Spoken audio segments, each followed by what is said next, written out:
Kapamilyar, si Pepe Herrera po ay nagdesisyon na hindi na magpapatuloy sa ating kompetisyon.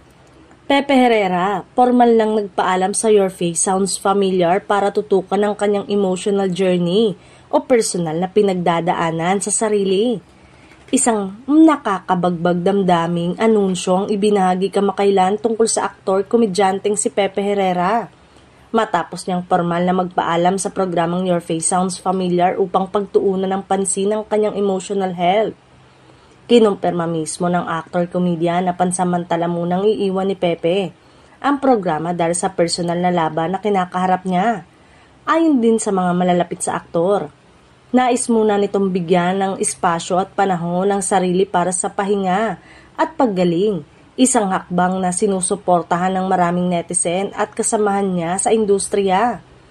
Sa loob ng programa, naging paborito si Pepe dahil sa kanyang natural na karisma, husay sa pag-transform bilang iba't ibang celebrities at ang aliw na hatid niya sa manonood kada linggo. Kaya naman, marami ang nalungkot ngunit mas nakaunawa sa kanyang desisyon. Nagpahatid din ng mensahe ng pasasalamat ang mga taghanga. Maraming salamat Pepe, get well soon. Hangad namin ang mas ikabubuti ng iyong kalagayan. Sa panahong mas bukas na ang publiko sa usapin ng emotional health, isang inspirasyon ang naging hakbang ni Pepe. Pinapakita nitong hindi kahinaan ng pag-amin na kailangan mo ng pahinga sa halip. Ito ay isang matapang at makabuluhang desisyon para sa mas maayos na kinabukasan.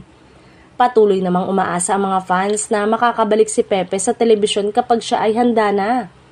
Sa ngayon, ang pinakamahalaga ay ang kanyang kalusugan, katahimikan at paggaling.